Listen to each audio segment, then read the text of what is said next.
warahmatullahi wabarakatuh. Selamat siang rekan-rekan semuanya.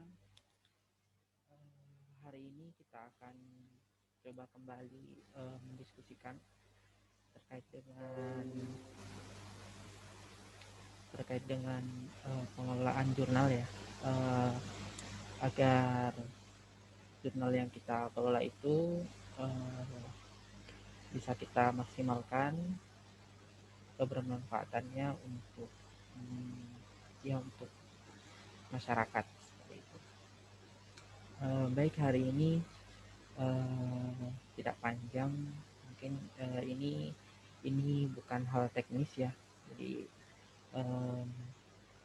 hanya sharing terkait kita mencoba sharing terkait dengan pemanfaatan salah satu layanan dari Crossref, yaitu Crossmark.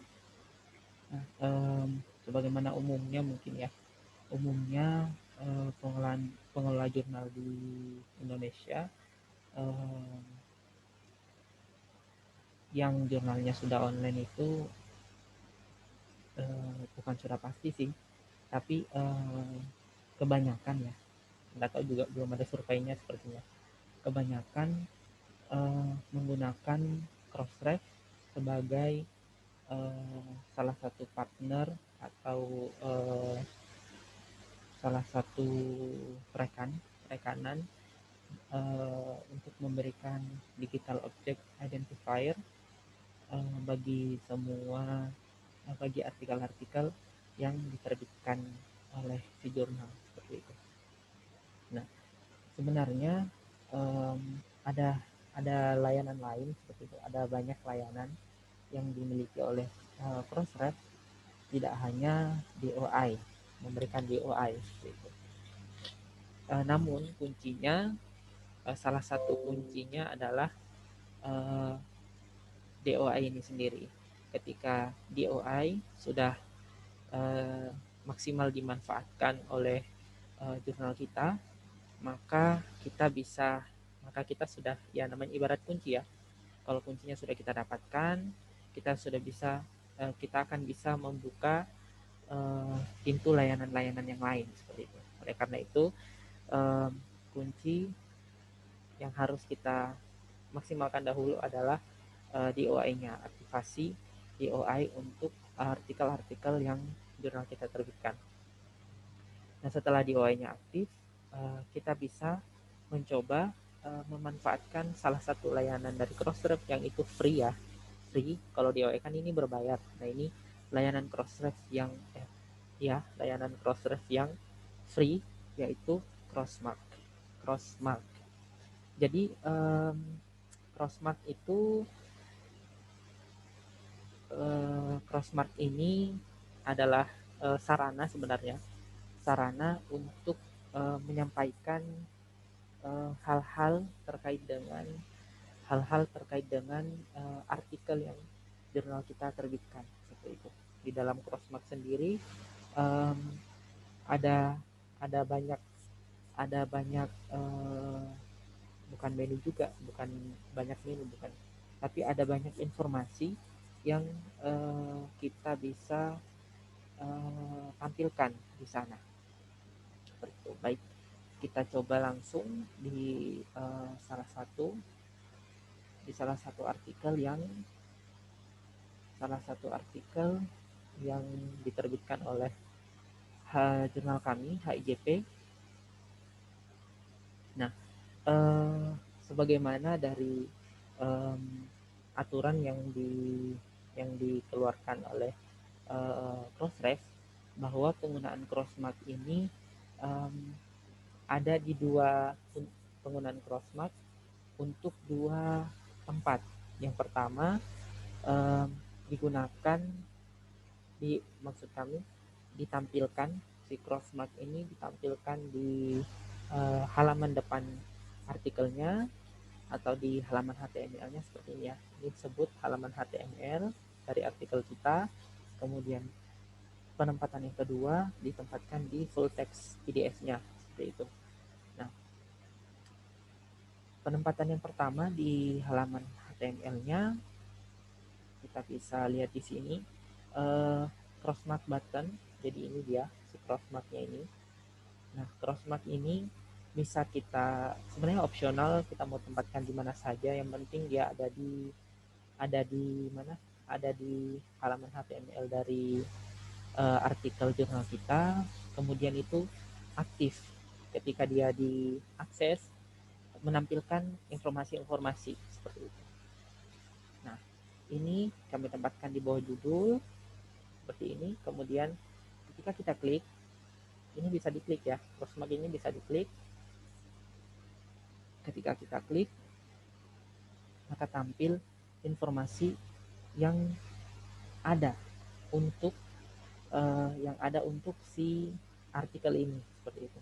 Informasi apa saja yang tampil, yang ada di crossmark, penulisnya siapa, kemudian lisensinya apa, seperti ini ya.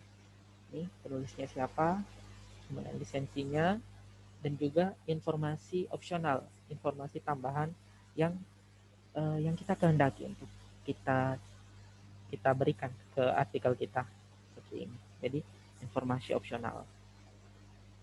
Ini tampilan crossmark di PDF. Maksud kami di halaman HTML artikel.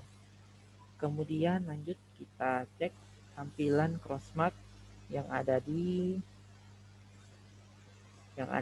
PDF-nya, yang ada di full text.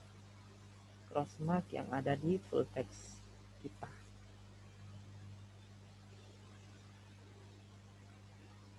Oke, ini dia lagi baru loading ya. Nah, untuk memasukkan sambil menunggu ini, untuk memasukkan informasi artikel kita sehingga terhubung dengan crossmark dari artikelnya seperti itu, kita terdapat dua cara ya. Cara yang pertama melalui metadata manager. Nah, metadata manager, sekilas terkait dengan metadata manager kemarin kita sudah sampaikan, ada di pembahasan kita yang lain ya, bisa dicari atau nanti saya berikan linknya insya Allah. Kemudian cara yang kedua dengan mengunggah file XML ke ke ke apa ya namanya, ke admin, apa sih namanya itu, ke pendaftaran ke situs yang kita gunakan untuk mengaktifasi DOI atau admin page dari DOI-nya. Jadi ada dua cara, bisa kita masukkan melalui metadata manager, kemudian cara yang kedua dengan unggah XML-nya. Nah, unggah XML ini memang perlu dicermati juga, jadi tidak semudah copy paste ya, tetap dia perlu kita cermati karena bahasa pemrograman yang digunakan adalah XML. Jadi minimal kita familiar lah dengan apa itu bahasa pemrograman XML, familiar yang meskipun hal-hal dasar. Kemudian bagaimana di mana kita bisa mengetik file, di mana kita bisa mengetikkan, menuliskan bahasa XML ini, tools apa yang digunakan seperti itu.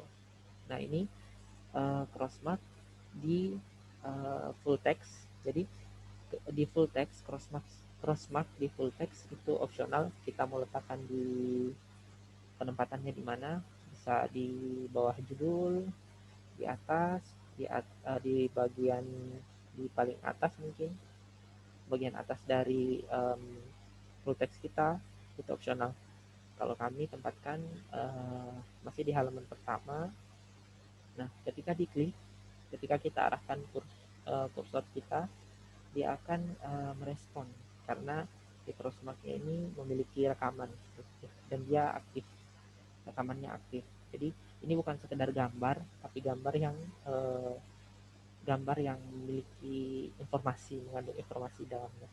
Ketika kita klik, nanti informasi yang ditampilkan adalah informasi yang sama dengan yang tadi kita lihat dari Crossmark di halaman HTML-nya. Jadi kuncinya satu adalah